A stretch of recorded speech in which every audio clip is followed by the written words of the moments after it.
Muchas gracias, querida. Y me disculpo, no puedo prender la cámara, no sé por qué, pero bueno, comenzamos así, no importa. De todos modos, espero que si Mayra va a presentar algo, pues se pueda ver.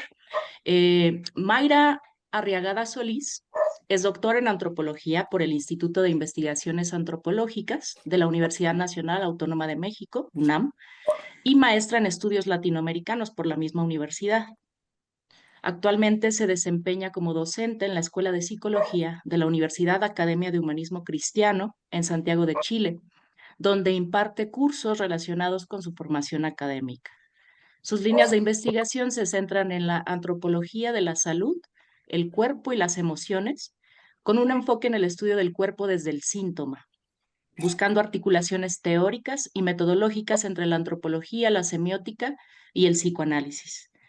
En 2003, su tesis doctoral, que hoy nos viene a presentar acá, fue galardonada con mención honorífica en el premio a la mejor tesis doctoral en antropología social y disciplinas afines, otorgado por la Cátedra Gonzalo Aguirre Beltrán en México, por el trabajo titulado Las figuras del silencio, estudio antropológico de un síndrome colectivo en el internado escolar Villa de las Niñas, Chalco, México.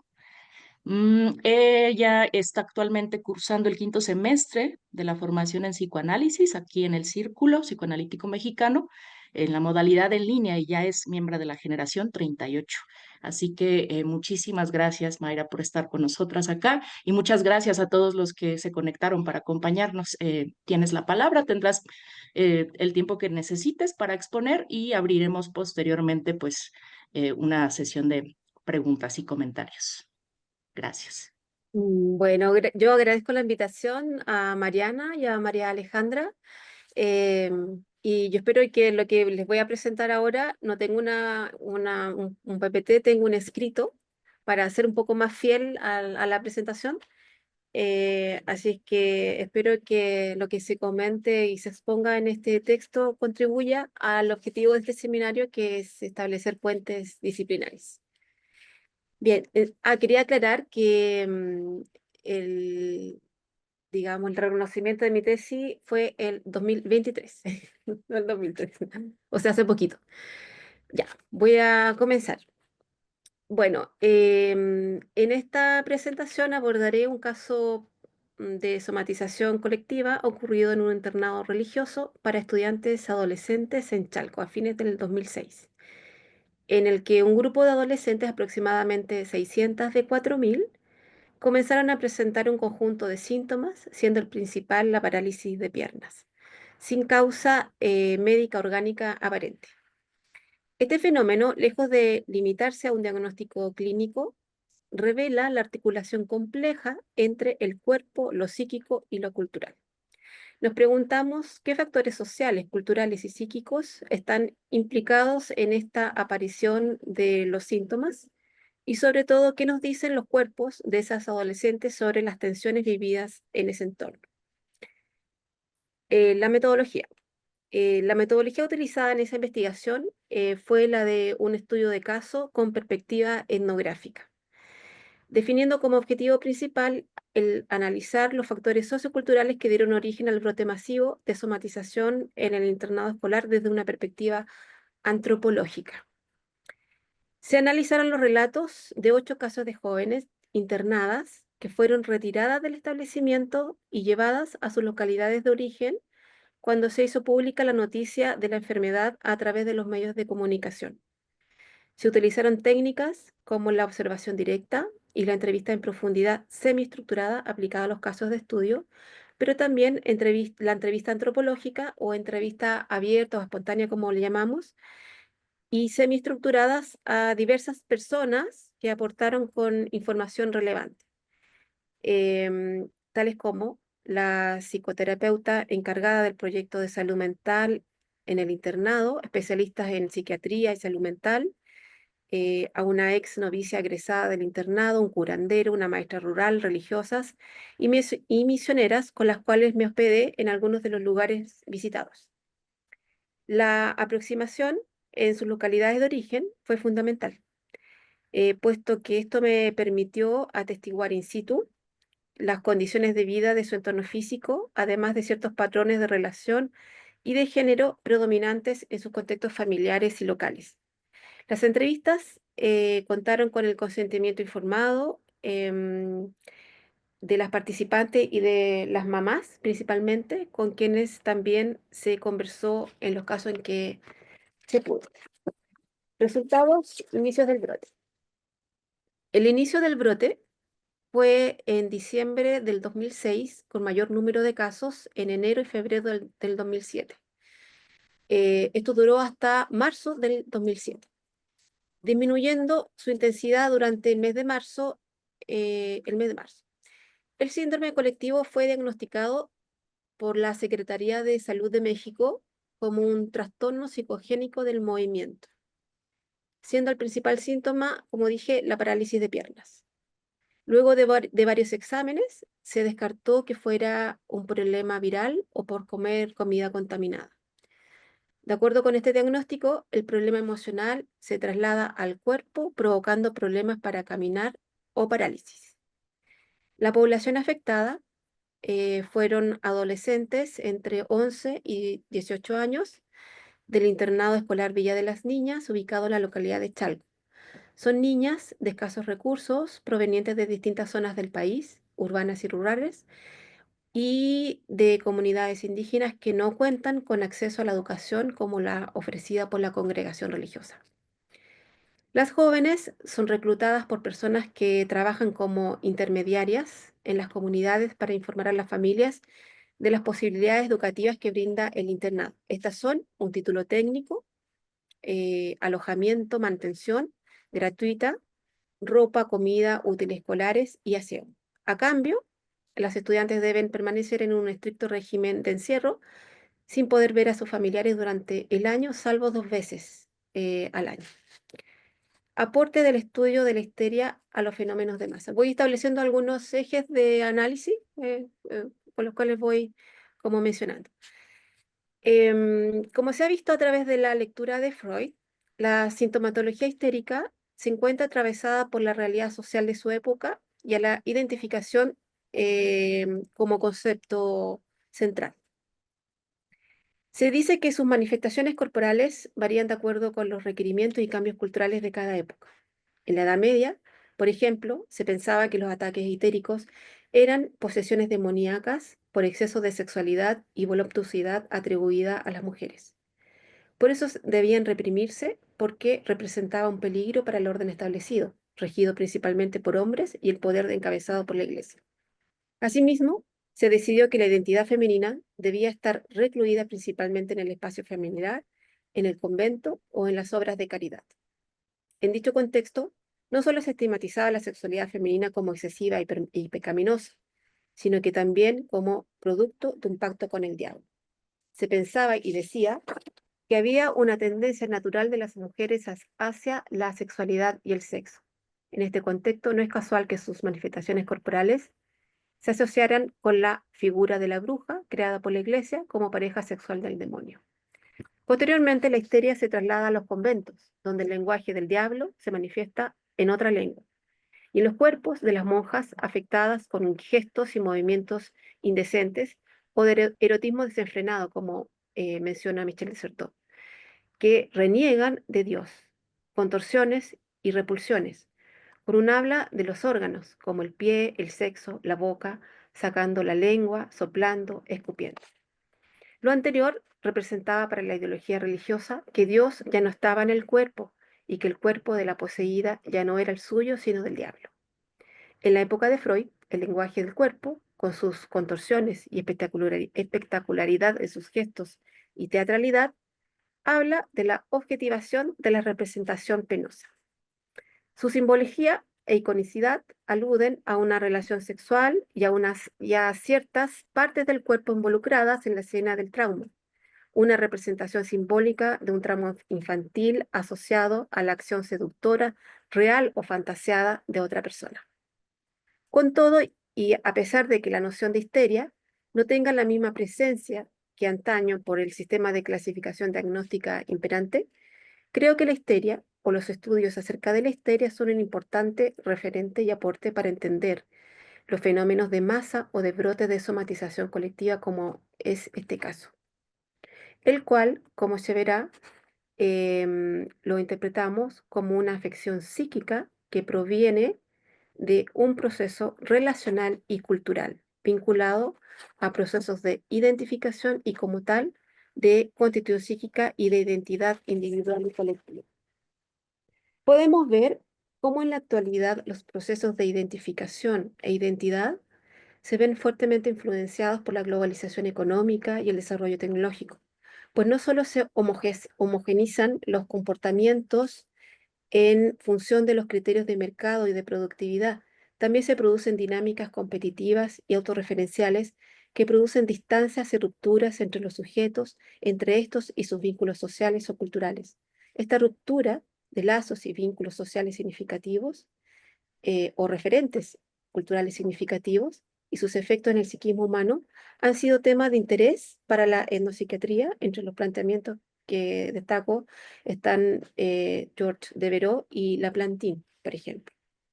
Recojo también aquellos planteamientos de Corsus, no sé mucho cómo se pronuncia, que señalan cómo la sociedad construye o potencia identificaciones corporales que pueden ser deshumanizantes, provocando dificultades de integración y exclusión importantes, modelos de cuerpos idealizados que no se condicen con la forma y realidad de los sujetos, que no cumplen los estándares de belleza, de éxito y de competitividad señalados. Pero además de cómo esas diferencias establecidas a partir de la puesta en escena de ciertos modelos de identificación hegemónicos pueden tomar formas defensivas de negación, escisión e incluso de psicotización.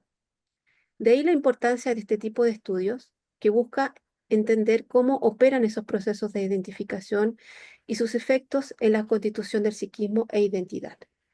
¿Qué mirada devuelve la sociedad y los padres si no cumplen con los estándares construidos como ideales o idealizados? ¿Qué pasa en esos casos donde falla la identificación?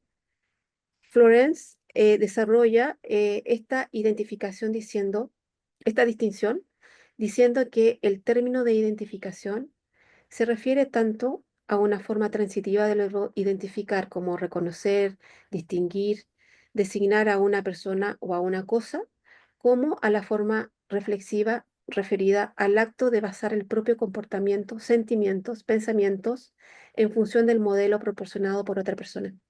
En este último caso, la identificación, como señala la Planche y Pontalis, se asemeja a los términos de empatía, simpatía, de tener algo en común con otra persona, de compartir sentimientos y de ser receptivo a sus influencias. Esta noción de identificación me parece fundamental para entender los fenómenos de masas o de somatización. ¿Qué hace que una persona sea tan receptiva a este tipo de influencias para actuar como si fuese la otra persona? ¿Qué elementos de sus vivencias y de su temprana infancia se actualizan? Para Freud, la identificación funciona allí donde existe el vínculo social.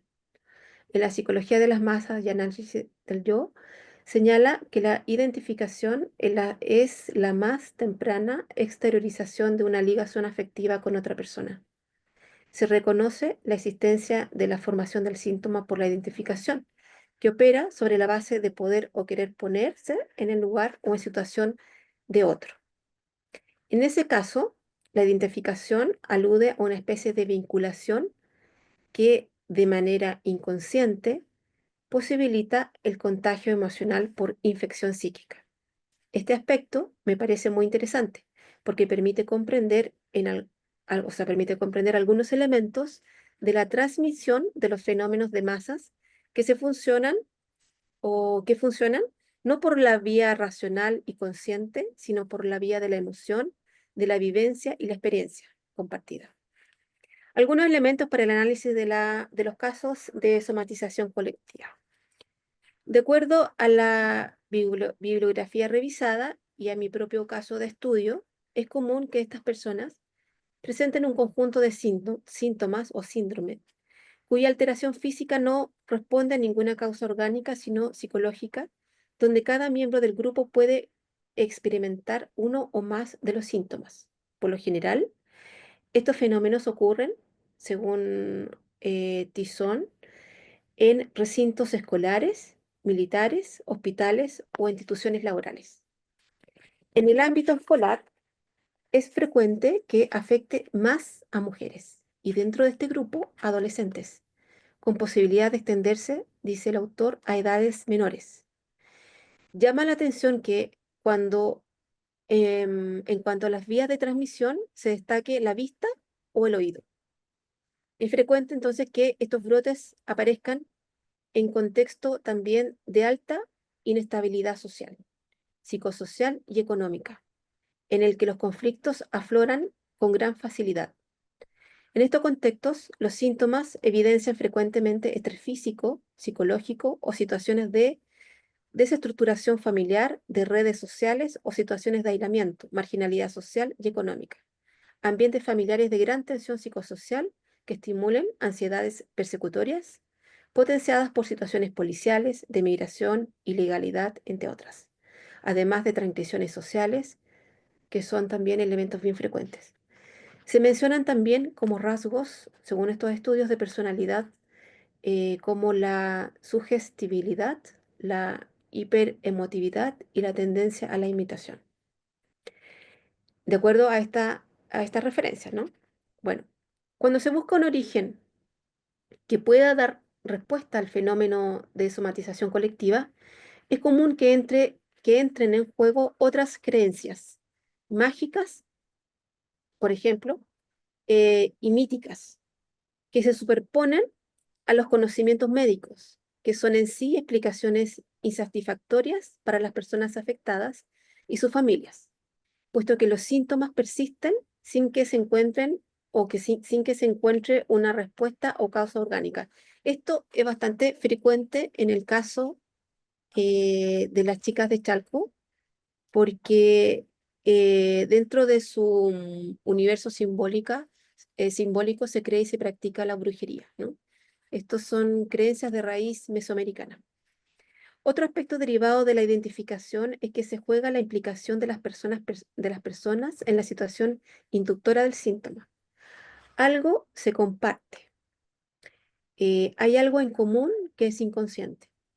El síntoma puede remover experiencias tempranas vinculadas a las primeras relaciones objetales, pero también hay un contenido social o cultural que tiene que ver con las vivencias de distintas formas de exclusión, movilizadas desde los cuerpos y que son objeto de imposiciones e identificaciones impuestas, exclusiones que producen alteraciones incapacitantes y que afecta la relación somato-psíquico, como plantea Corf Sousos.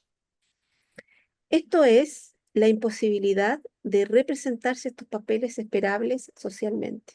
En este sentido, los síntomas aparecen como resultado de un proceso psíquico que no puede alcanzar sus fines y que el síntoma sustituye la transformación del mundo exterior por la transformación del cuerpo.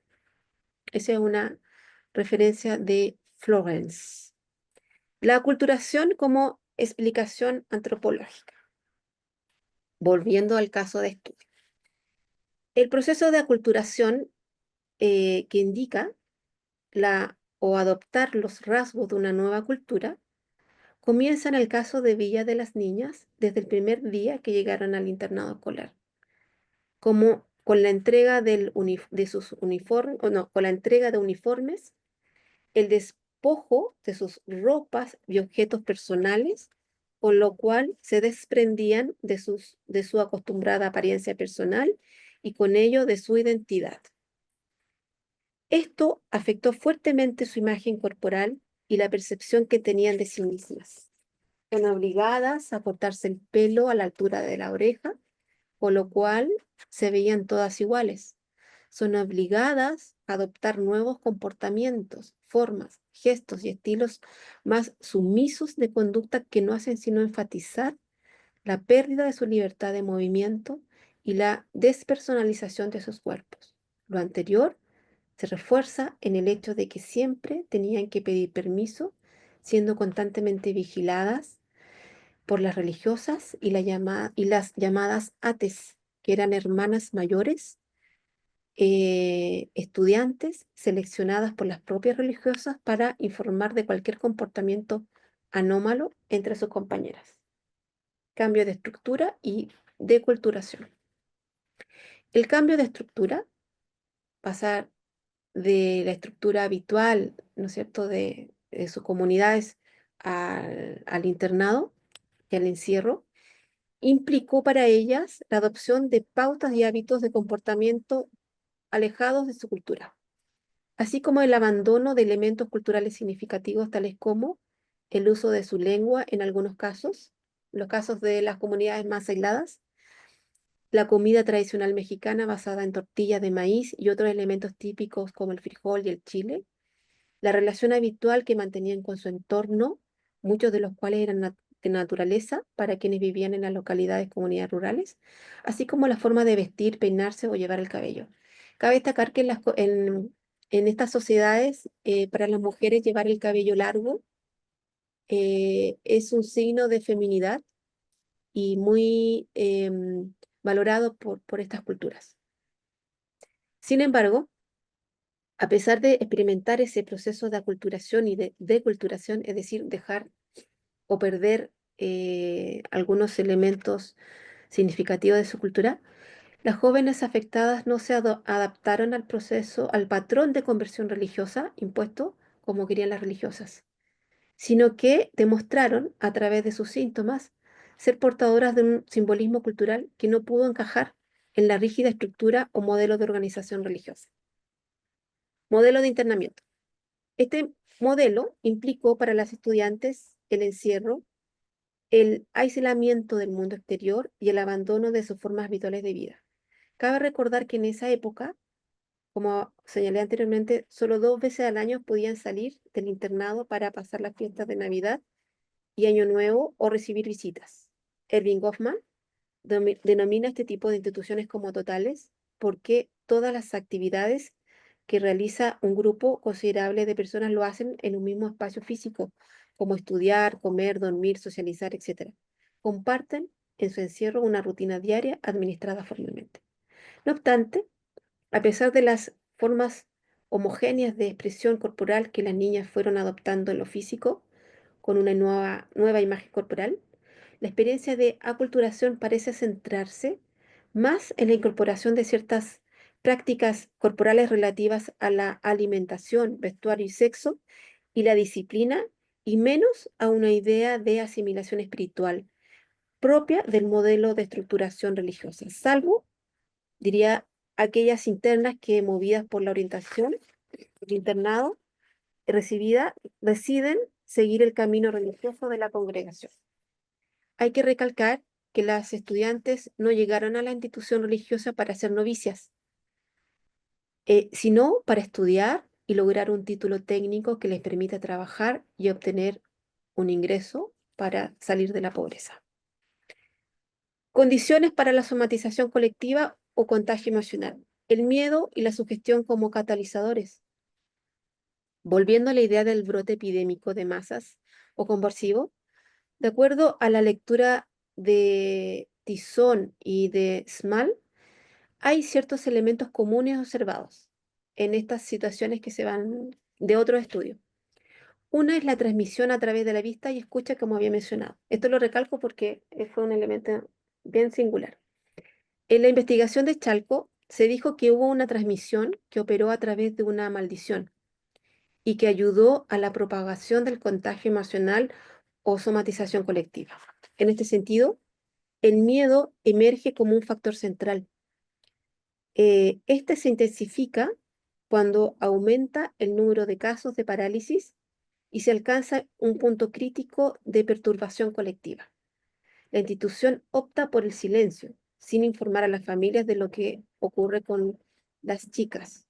Las imágenes corporales son elocuentes: piernas que no responden, cuerpos que se caen, que se arrastran, que no pueden sostenerse en pie, que se desplazan como alma en pena, etc.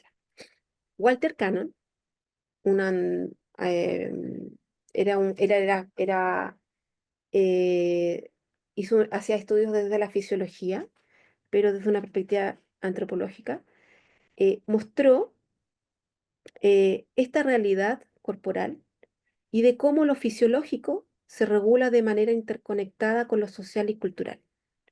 Una emoción intensa como el miedo, producida por la brujería, a propósito de los estudios del vudú que hizo él, puede ser tan fuerte como para causar la muerte. Esto subraya la importancia de considerar el miedo culturalmente mediado en el diagnóstico clínico. ¿Qué es lo particularmente etnológico en este caso? Es esta maldición que echó una estudiante de origen indígena, mixteco, que fue expulsada por jugar a la ouija dentro del establecimiento. De ella se decía que en relatos, estos son los relatos de las compañeras entrevistadas, se decía que se entregaba al diablo, que tenía la mirada penetrante y que era de carácter desafiante frente a la autoridad de la escuela, y que su madre era practicante de brujería. En torno a ella se gestó un imaginario que se asocia a la brujería, que la asocia a ella a la brujería, y que ésta sería la causante de la enfermedad. La hipótesis de la maldición tuvo su asidero en los dichos de las propias entrevistadas y sus familias. ¿Por qué a mi hija, decía una mamá, pero si no le hemos hecho mal a nadie, decía un papá? ¿Acaso fue por envidia? ¿Por estar en una escuela como esta? ¿Acaso fue por transgredir las normas de la escuela al jugar a la ouija? En respuesta a su expulsión, la joven desató su rabia e ira contenida a través de un conjuro, diciendo que este sería el fin del internado y que todas se iban a morir o que se iban a enfermar. A partir de entonces, comenzaron los primeros casos de parálisis de piernas, junto a otros síntomas, como dolor de cabeza, dolor de rodillas y pies, vómitos y fiebre, y que luego se multiplicaron. Los médicos no encontraron ninguna explicación orgánica diagnosticada y diagnosticando el fenómeno como un trastorno psicogénico del movimiento derivado al ámbito psicológico. Ambiente fantasmático y de espiritualidad. El contexto que prevalece, en este contexto prevalece un ambiente fantasmático.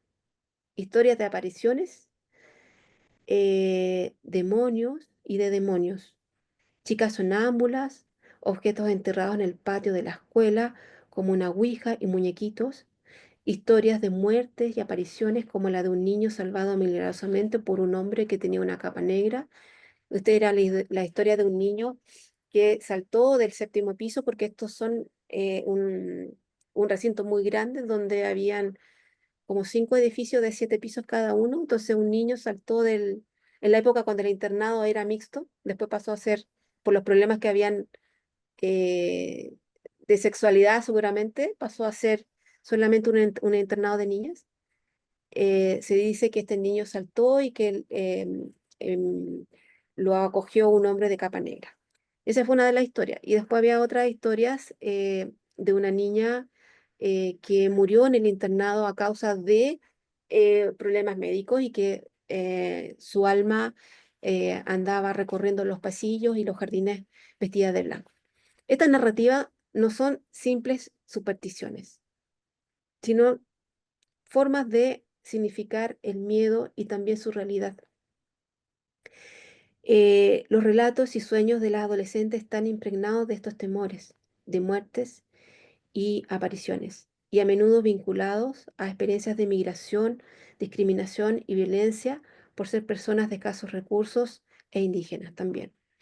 Esto porque todas las entrevistadas tenían, todas, eh, y era muy frecuente también en el internado tener algún pariente familiar que, que emigraba a Estados Unidos para obtener mejores ingresos, y en esas situaciones muchos nos volvían, formaban nuevos hogares y las mujeres que se quedaban, tenían que echar mano de lo que tuvieran para poder mantener la economía familiar.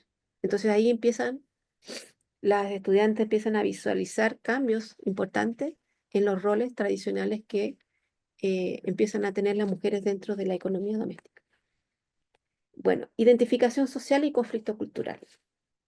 Los síntomas somáticos, desde la perspectiva de esta investigación, alude a una doble causa, una externa, en el contexto institucional y religioso, que impone ideas y normas que no son compartidas por las estudiantes y que carecen de sentido para ellas, y una interna relacionada con conflictos psíquicos individuales de las jóvenes afectadas.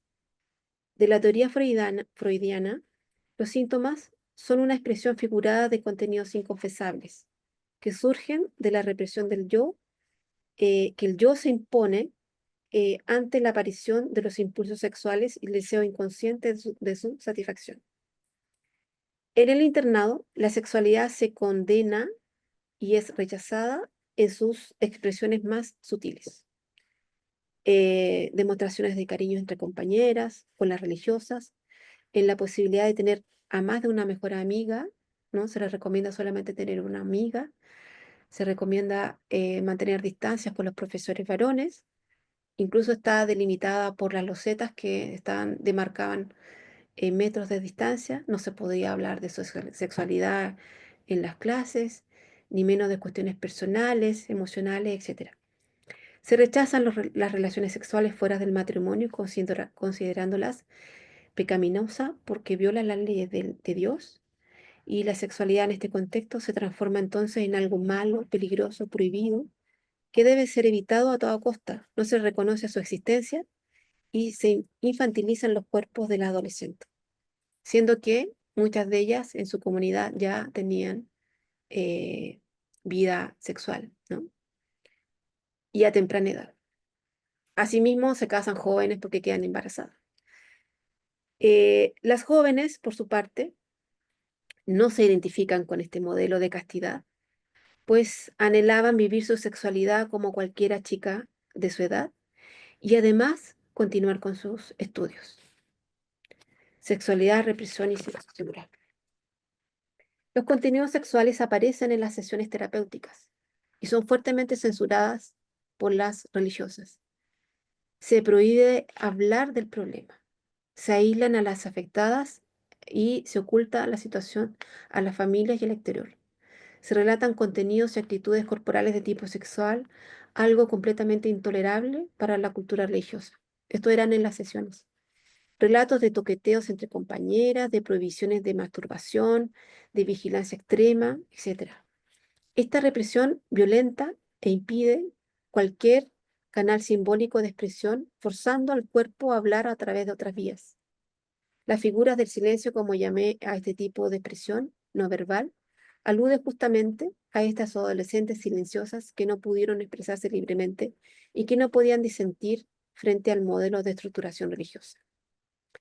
La somatización como reacción simbólica y de resistencia. Bueno, decimos que las afectadas se identifican con la líder y su rebeldía, con quien, con quien tienen algo en común.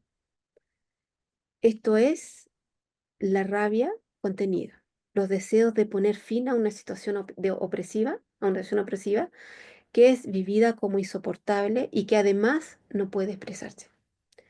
La renuncia a la sexualidad es en este contexto la moneda de cambio que tienen las chicas para permanecer en el internado y lograr sus expectativas de vida futura, lograr tener una educación para obtener un ingreso y tener autonomía.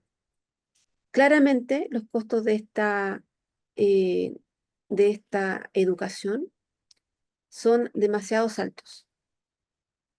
En este sentido, interpreto la somatización colectiva como una forma de agencia cultural, una vía para cuestionar los valores impuestos por la institución religiosa y también por su cultura de origen, a partir de eh, sus propios acervos culturales, la magia y la brujería, es decir, a partir de la maldición y a partir de la creencia en su efectividad. De otro modo, no hubiera sido posible. Para la institución religiosa, sin embargo, la expulsión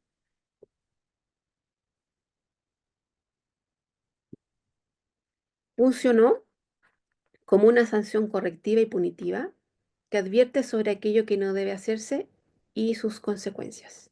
Por eso la rebeldía de la joven expulsada por jugar a la Ouija fue tan castigada o fue castigada con tanta severidad, convirtiéndola en un verdadero chivo expiatorio para ejemplificar las consecuencias de la desobediencia. Choque cultural y crisis de identidad.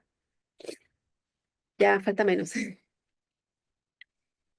Las adolescentes experimentaron una crisis de identidad al encontrarse atrapadas entre dos mundos, el tradicional, comunitario, y el religioso, institucional, ninguno de los cuales satisface sus nuevas aspiraciones como una nueva generación, distinta a la de sus abuelas, más marcadamente, y en muchos casos a la de sus madres.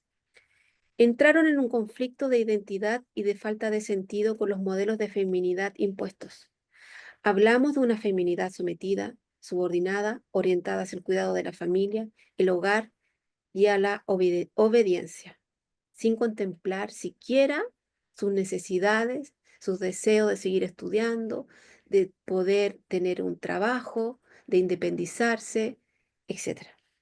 Las jóvenes, sin embargo, anhelaban otra cosa, educación y una vida distinta. Y por supuesto, poder tener las herramientas para tomar sus propias decisiones también, ¿no? Sin dejar de pensar en la familia, todo esto, porque son chicas que vienen de comunidad, muchas de ellas, y donde el grupo, la familia, el colectivo, la comunidad sigue ocupando un lugar trascendental en sus vidas. El cuerpo como texto cultural. Desde el punto de vista de esta investigación, la expresión somática representa en este lugar la falta de incorporación del modelo religioso, pues no había una creencia genuina en lo que estaba siendo impuesto, desde mi punto de vista, por lo que pude anotar. El cuerpo y su capacidad expresiva refleja en este sentido una realidad psicofísica, pero también sociocultural, impregnada por ideas, creencias y valores eh, de una sociedad que se materializa y que se inscribe en los cuerpos y en sus relaciones sociales. Viven y se viven como realidades encarnadas, como disposiciones aprendidas a lo largo de sus trayectorias de vida. El síntoma para este grupo social conlleva la carga de situaciones históricas de sufrimiento y de sometimiento, por ser grupos subordinados, mujeres, pobres e indígenas, como la adquisición en la mayoría de los casos. Por eso, lo interesante de este análisis fue concluir cómo la adquisición de esta corporeidad histérica revela cierto tipo de agencia que puso en entredicho la función social e ideológica de una institución religiosa orientada a beneficiar a la, entre comillas, población más vulnerable, pero también los riesgos de la aculturación forzada y sus efectos en la salud mental de las estudiantes.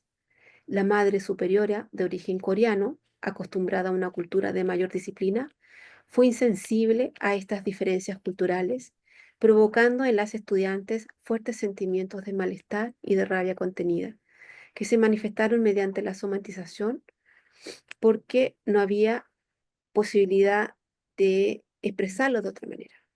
En conclusión, se generó un conflicto psíquico porque había también un conflicto cultural o intercultural. Procesos de cura y regreso al origen.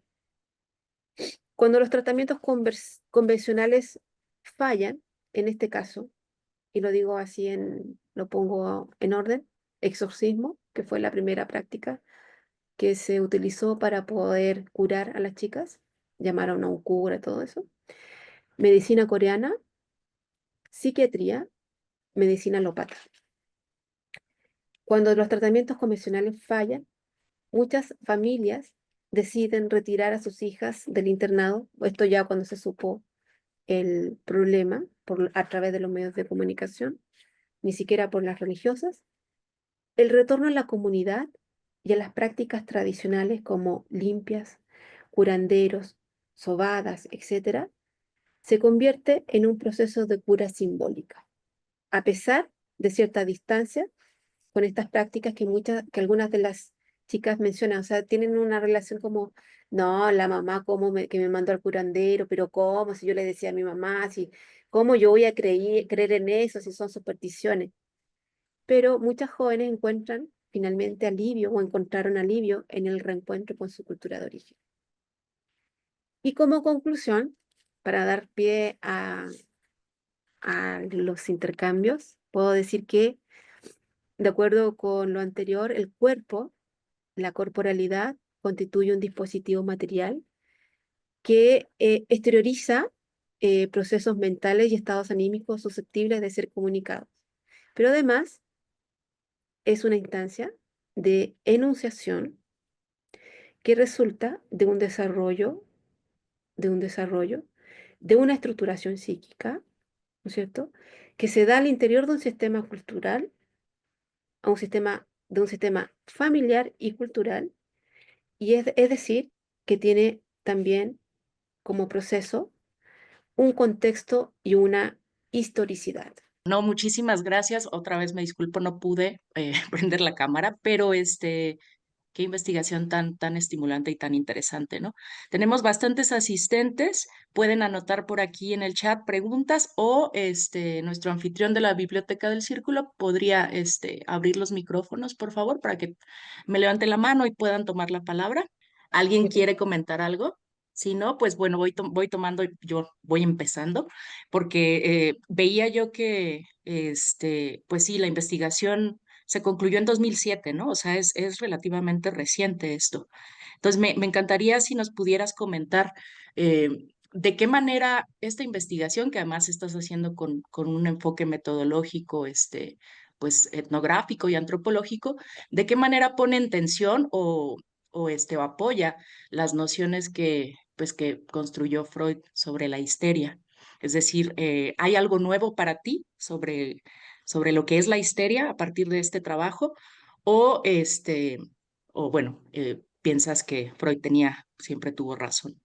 Y bueno, Itzel tiene la mano levantada, no sé si quieras contestar o tomar las dos preguntas y así vamos abriendo el diálogo. Yo prefiero ir contestando porque después me voy a Ujú. olvidar. Sí, sí, adelante. Eh, Ahorita te damos la palabra, Itzel. Gracias. sí, no sé. Bueno, ¿de qué manera recojo el psicoanálisis freudiano? Bueno, voy a decir cómo llegué a esto.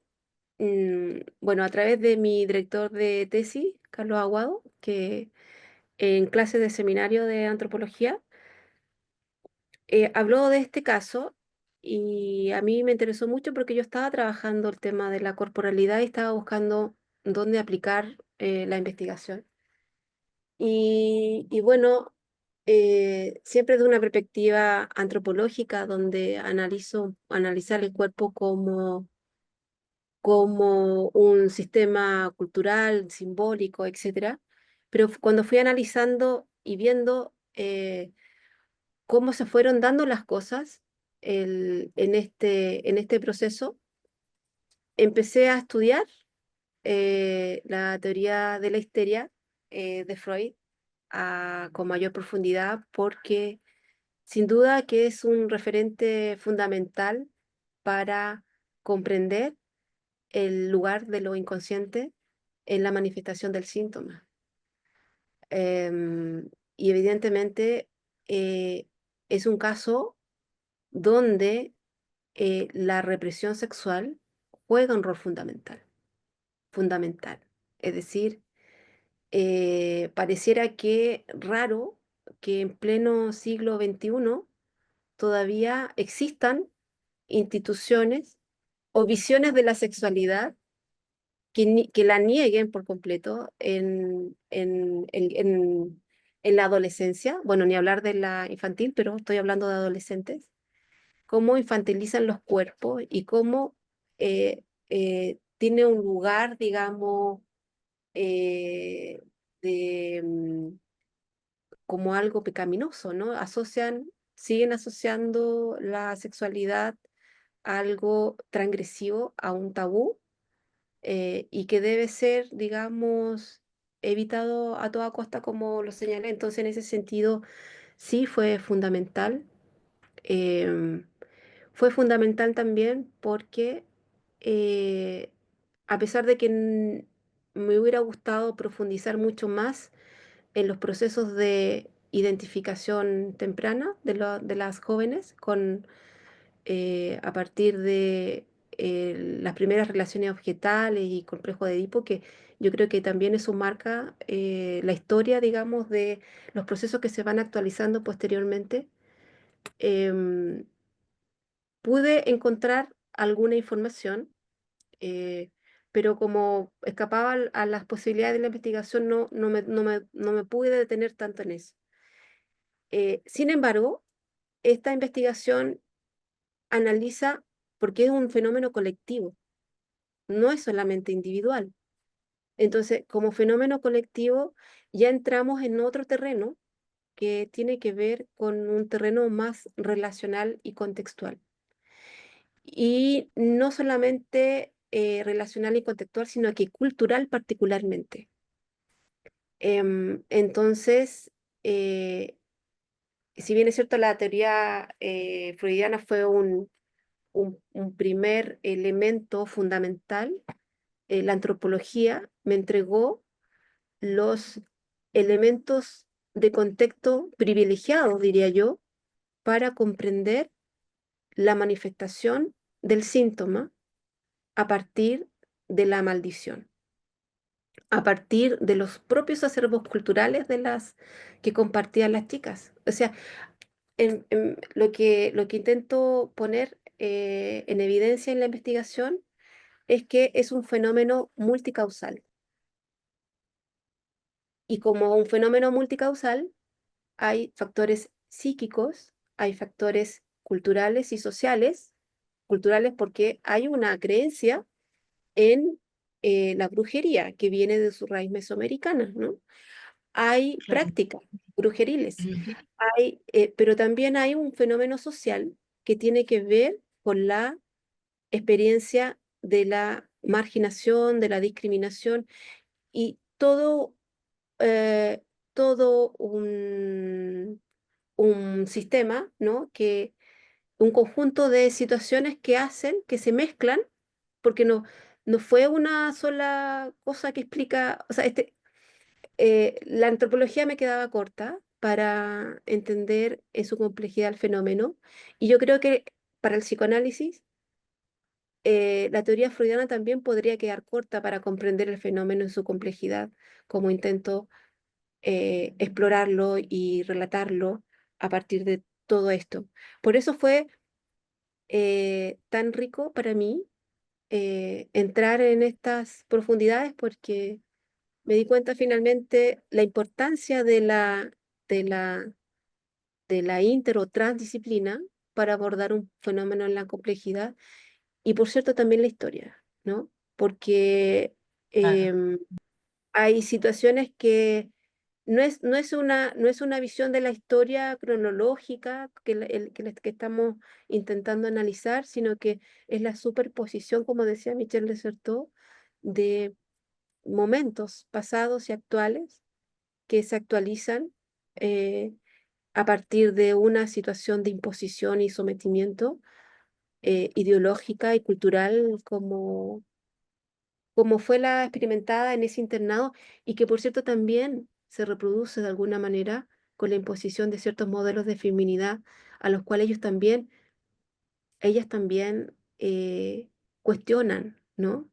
Em, y tratan de alguna manera de, de marcar su distancia, aún con mucha dificultad. claro, sí, muchas gracias.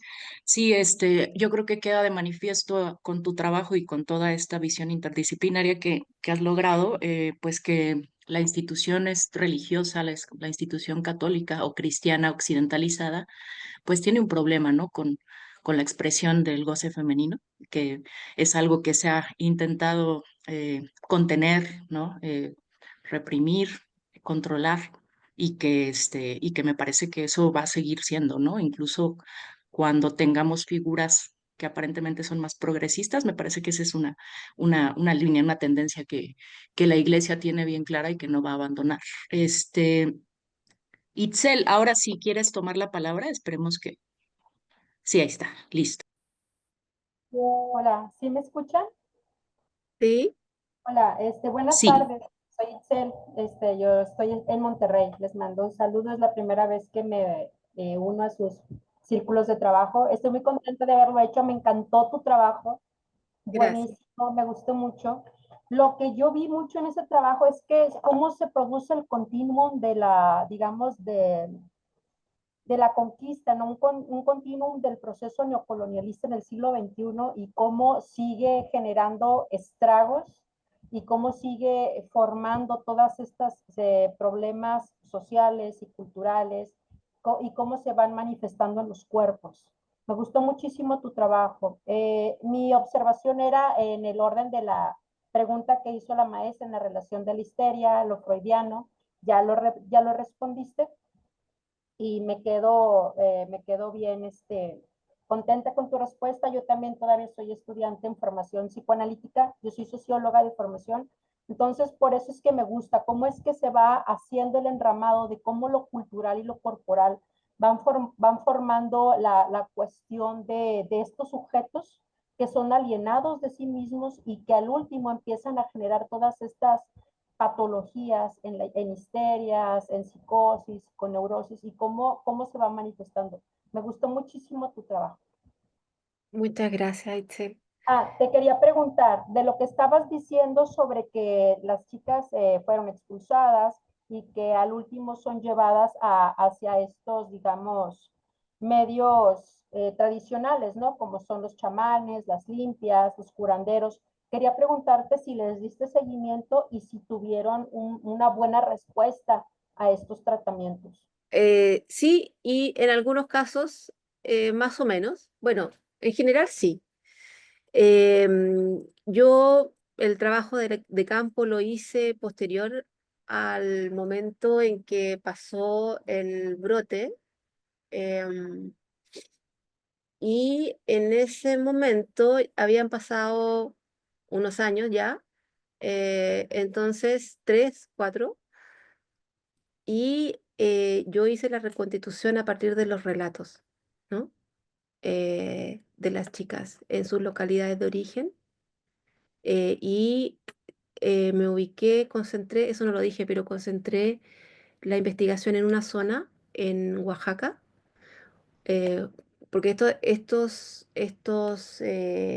reclutamientos se hacen en toda la República Mexicana, pero yo me concentré en Oaxaca porque ahí estaba el caso de la chica que fue expulsada y que vivía con su madre, que practicaba la brujería.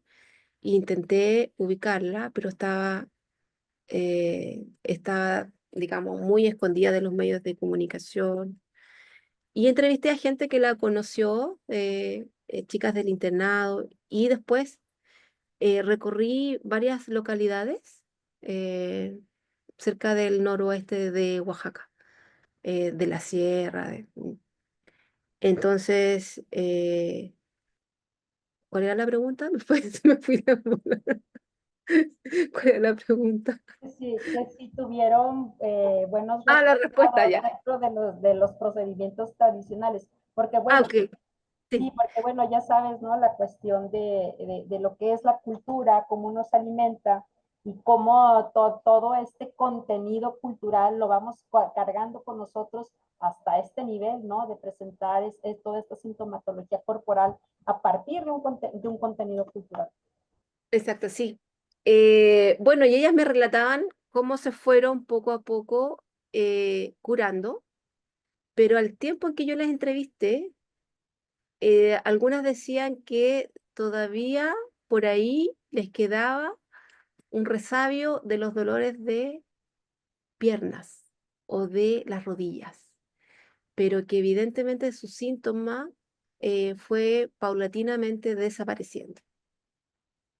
eh, y que ellas lo único que querían cuando se sentían enfermas era volver a sus casas con la familia, en realidad tener contención, tener alguien que las apapache, que las cuide, las sobaditas de las piernas, le decían que le producía ese calorcito, que eso le ayudó poco a poco a estar mejor, la sobada, las hierbas, ¿no? Y de repente ahí alguna decía que la mamá o el papá, que eran gente muy de escasos recursos y que habían pagado a un curandero y el curandero, y me relataban todo, yo en la tesis relato los procesos de limpia, cómo eran y todo. En algunos casos no eran efectivos porque eh, terminaron en abusos por algunos de los curanderos. Por eso es que entrevisté a un curandero que decían que no todos los curanderos son serios, ¿no? Sin embargo, en otros casos eh, sí ayudó, ¿no es cierto?, a aliviar el malestar, sobre todo a partir de las limpias, de las sobadas. Y la contención, ¿no? De estar, de sentirse más segura, de estar, porque no, ellas estaban convencidas, ¿no? Aun cuando en sus relatos al principio les costaba mucho, o les costó mucho hablar, porque creo yo sentían temor. Hay palabras que ellas prefieren no pronunciar, ¿no? La muerte, la brujería, porque sienten que son palabras muy cargadas de pronto. Pero empezó a salir el contenido, ¿no? En las entrevistadas.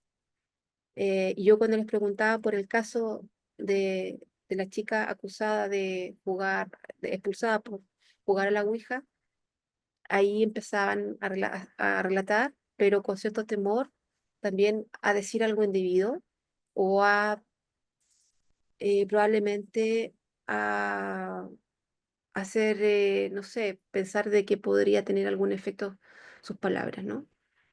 Muchas gracias. Gracias. María Alejandra, adelante, y Jerónimo, que también tiene la mano levantada. Si quieres primero tú, María Alejandra. Muchas gracias, Mariana. No, pues, ¿qué te puedo decir, Mayra? Te felicito, me ha encantado escucharte, cómo has desplegado la exposición, que parece sencilla. Tuve la oportunidad de acompañarte desde la elección de tu tema, el asombro de por dónde abordarlo, las múltiples, ¿no?, llegadas, disciplinas que te permitían comprender el fenómeno. Entonces fue apasionante, y más apasionante es escuchar el resultado final y que hayas además obtenido una mención tan importante como el premio de antropología del año pasado, ¿no? De Aguirre Beltrán, ¿no? El premio Aguirre Beltrán. Pero bueno, más allá de eso, algo que me encantó y ahorita lo resignifiqué, fue precisamente el poderte encontrar con un fenómeno frente al cual tienes que tomar varias herramientas. Tu caja de herramientas se tiene que componer de varios, ¿no? De varios elementos de análisis, desde la etnografía, la antropología, la misma sociología, cuando hablas de Goffman y de su definición de las instituciones totales, de la semiología, me acuerdo que también estuviste indagando, ¿no? Y cómo a partir de todo esto, de la historia y del psicoanálisis, leyendo a Desserteau, a Devereux, a una serie de autores, pudiste tener una mirada caleidoscópica sobre un fenómeno complejo. Y me parece que algo que dijiste ahorita me lo quedo como una enseñanza. Cuando dices, la historia no era suficiente para el fenómeno, para analizar el fenómeno, tampoco era suficiente la antropología, tampoco era suficiente el psicoanálisis. Esta énfasis en que nada era suficiente, solo la interdisciplina nos podía acercar a cierto nudo de verdad del fenómeno, me encantó, porque creo que habla de una actitud que se tendría que tener en todo proceso de investigación. O sea, esta cuestión de no totalizar solamente a partir de una teoría la explicación del fenómeno. Eso realmente me lo dejas como para pensar y como para que eso es lo que yo observo en las investigaciones que ahora se hacen. No basta caer en una teorización general y universal que acabe en el dogma. Ahora estos son los que tienen la verdad y esto fuera, uff, me causa una sospecha. Y bueno, yo soy del 55 y viví desarrollos teóricos que a posteriori generaban sospecha y además se tenía razón en sospechar. ¿Sí me explico? Entonces, esta actitud oxigenante, no dogmática, me parece que es muy valiosa como resultado y forma de investigar. Incluso diría una forma, podríamos decir ética, no sé si meter acá la ética, eso lo traigo en el rollo del psicoanálisis, pero creo que también se podría extender a la responsabilidad que tiene el investigador cuando se enfrenta a un fenómeno. Y ahí recupero muchas cuestiones de Devereux en su forma en donde, de la ansiedad del método, por ejemplo, en donde dice cómo acercarse al objeto de investigación. Y creo que esa apertura, esa visión caleidoscopia, digo yo, la pudiste llevar a la práctica y con muy buen resultado. Entonces, bueno, eso es lo que yo rescato de nuevo después de conocer tu investigación, que es muy, muy valiosa. Te felicito. Nada más. Bueno, yo también quiero hacer un reconocimiento, Alejandra, porque en los seminarios contigo, o sea, por eso también me metí al psicoanálisis, ¿no? En los seminarios que tomamos contigo pudimos profundizar en muchas cosas, De eh, psicoanálisis. Uh-huh. sí, y, y también recibí muy buena orientación, creo yo, de tuya, Carlos Aguado, eh, bueno, de todas las personas con las cuales interactué durante harto tiempo, ¿ah? Debo ¿Sí? reconocer que esta tesis me llevó mucho tiempo y de mucho estudio. E hiciste muchos amigos, que eso es muy importante. Sí, Varios vínculos, sí, sí, muy además. importante, muy importante, sí. Bien, muy bien. Sí. Muchas Bueno, y gracias. también quiero decir Sí, adelante. Sí. una cosita nomás, es que esto es como el inicio de otros proyectos de investigación, ¿no? Y creo que es importante hacer interdisciplina, ¿no? Trabajar en equipo y como o sea, centrarse más en el objeto de estudio, ¿no? Y cómo podemos a partir de ese objeto de estudio responder preguntas. Y olvidarse un poco de las disciplinas, de las fronteras disciplinares. Aquí estamos para establecer puentes, ¿no? Y eso es lo lindo, yo creo, de estas posibilidades, más que buscar las divisiones, las fronteras, las inconsistencias, no sé. Creo que es importante. Bien. Gracias, Mayra. Sí, yo estaría de acuerdo. Precisamente es algo que nos interesa promover en este espacio. Jerónimo Sáenz, adelante. Gracias. Pues primero que nada, felicidades, Mayra. Muy, muy interesante, muy rico toda la información que nos otorgaste y la forma en la que lo fuiste investigando y cómo te has ido aproximando a ello. Estoy muy de acuerdo también con Ale, con lo que dice de cómo justo no caer en dogmatismos, tratar de ver toda esta serie de herramientas que pueden permitir aproximarse a estos casos tan complejos donde hay esta interseccionalidad de tantos fenómenos, donde está la cuestión psíquica, pero está la cuestión social, está la cuestión económica, está la cuestión religiosa. Me pareció muy, muy interesante cómo lo fuiste articulando todo. Entonces, primero que nada, felicidades por eso. Muy, muy interesante trabajo. Mm, También estaba pensando justo conforme ibas desarrollándolo en cómo si hay una identidad en este país oprimida, marginada, excluida de los discursos populares, a una identidad a la que se le da muy pocas veces la voz en los medios de comunicación, por ejemplo, es el de la mujer indígena. en este país, la mujer indígena en general y en específico, como tú mencionas, pues toda la diversidad que hay en el interior de esta identidad, porque hay muchísimos grupos indígenas, muchos grupos étnicos indígenas en el país y cada uno con su propia historia, con su propia cultura, con la opresión que se ha ejercido sobre ellos ha sido distinta también en cada región, distinto para cada uno de estos grupos y me parece muy interesante y muy importante justamente este trabajo que has ido haciendo y por lo que veo también de entrevista que tuviste, donde pudiste darle también voz al menos registrar la voz de estas mujeres y de cómo en estos casos de tanta indefensión, de tanta vulnerabilidad, de tanta falta de representación en el Estado, una opción que para cualquier otra persona a lo mejor en este país, para muchas otras identidades en este país, es una opción muy opresora, que es la de ir a un internado religioso dirigido por monjas. Para ellas podría ser incluso más bien un camino hacia un mayor grado de libertad, de autonomía, de capacidad incluso de adquisición, etcétera, pero que implica mucha opresión, que implica mucho control. Y cuando algo que me llevo pues de tu trabajo es esta manera en la que la histeria, los síntomas se pueden convertir en una forma de reivindicación, aunque inconsciente. Se vuelve una forma de reivindicación inconsciente donde, pues si hay alguien que lo pueda escuchar y que lo pueda dar una retroalimentación a esto, puede, sí, justo, pues cumplir como esta reivindicación. Pero como parece que estas muchachas toman esta postura donde incluso tienen más, recuperan algo de poder por medio de la parálisis, lo cual es muy paradójico.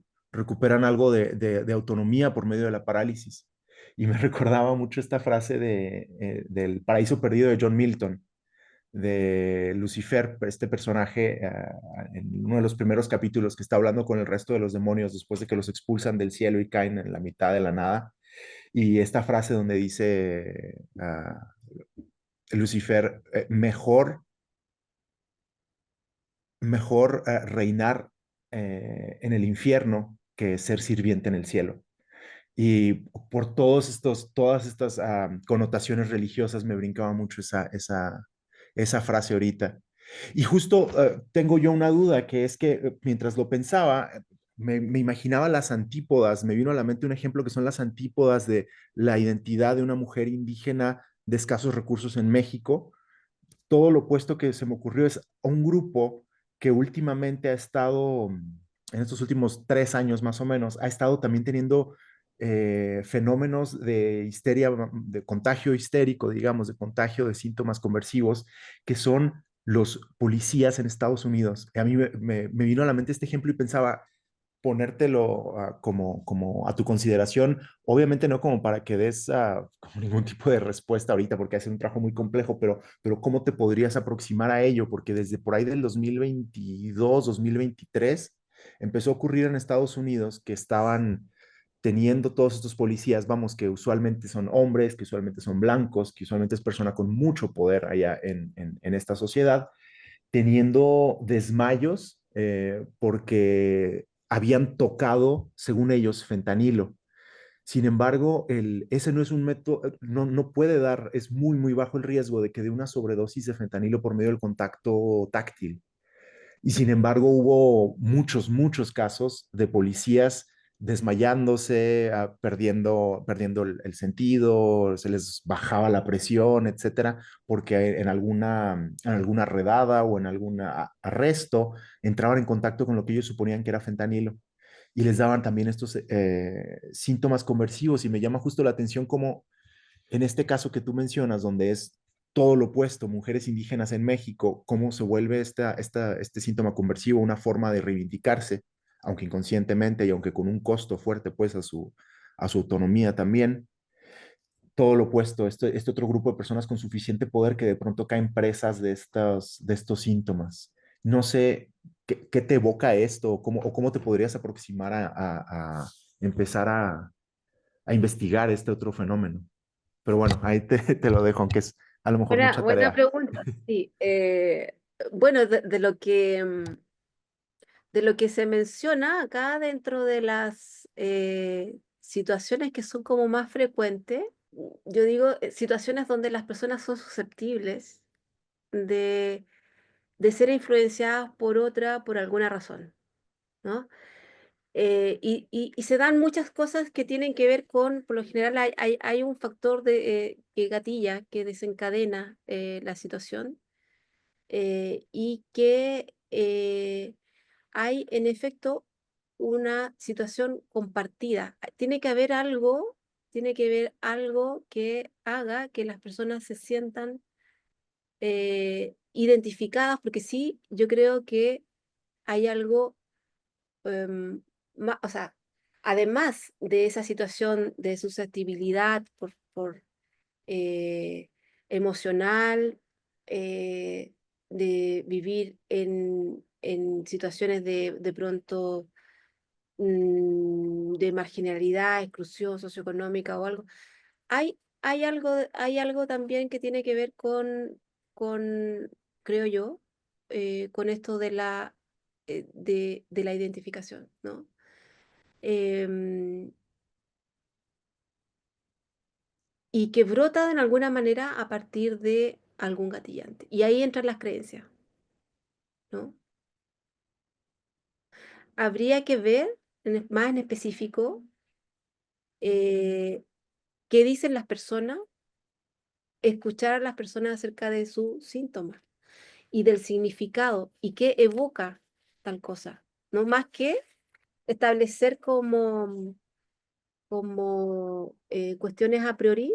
eh, Creo que lo que permite la comprensión justamente desde esta perspectiva es escuchar esos temores y los significados que esos temores o esas situaciones tienen para las personas.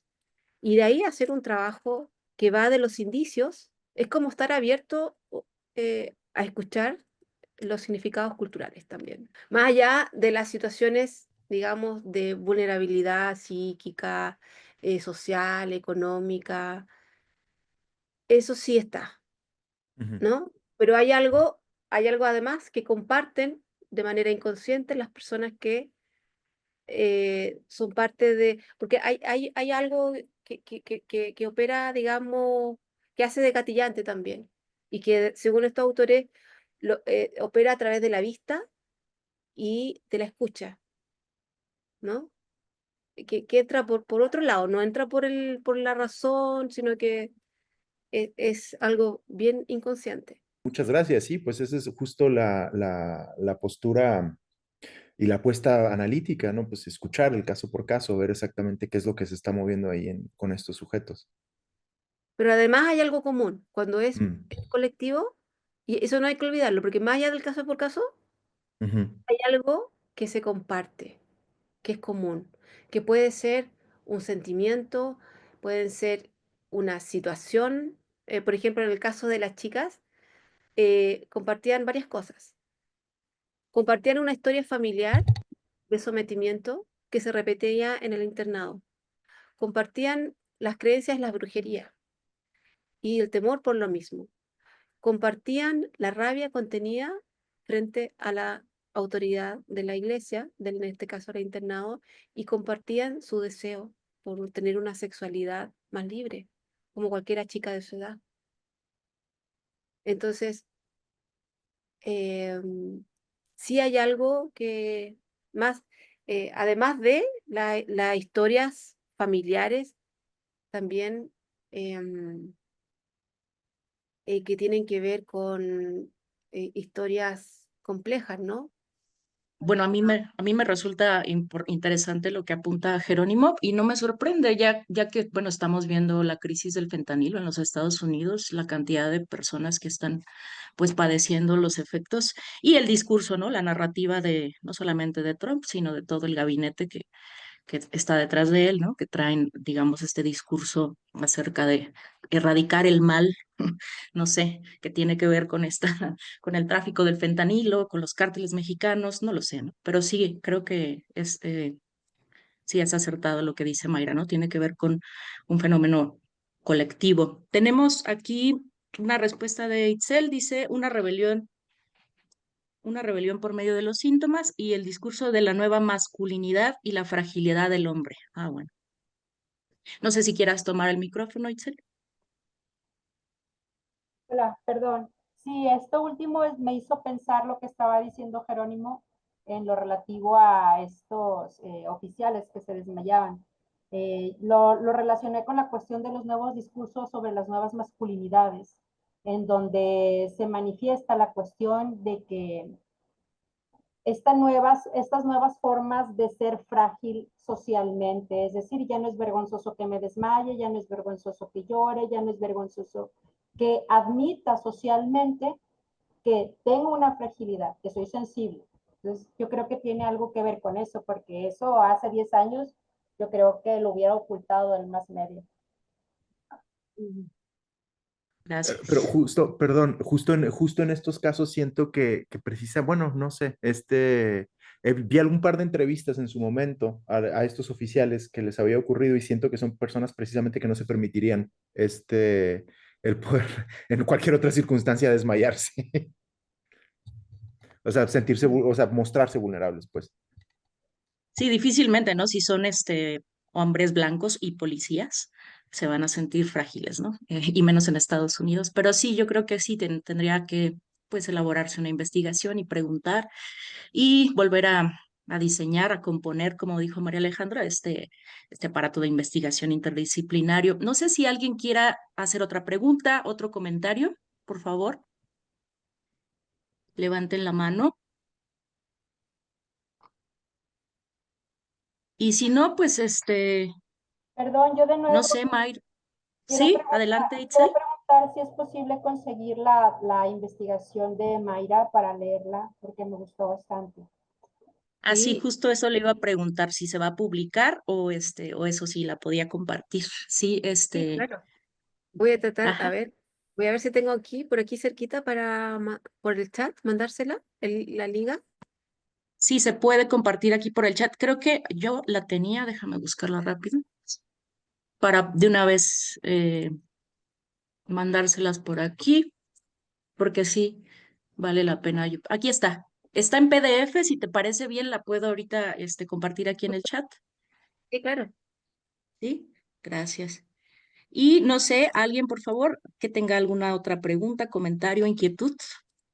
Gracias. No, pues ya está aquí, ya le están dando corazoncito, significa que ya la pueden descargar. Y bueno, agradecerles mucho por su presencia, por habernos acompañado. Tenemos Ujú. otra sesión de presentación de un libro de dos compañeros que también trabajaron, digamos, desde la historia, pero tratando de atender otros campos como la historia de las neurociencias. Por ahí esténse atentos pues a la publicidad que comparte el círculo. Y pues nada, eso, les agradezco mucho. Muchas gracias a Mayra por venir y por compartir esta interesante investigación. Gracias. Muchas gracias por la invitación y por la conversación, el diálogo. Mm. Gracias a ti por haber estado. Gracias a todos. Nos vemos en la próxima. Fue un gusto. Chao. Muy bien, Igualmente, muchas chao. gracias. Un abrazo, Hasta gracias. luego. Bye. Chao.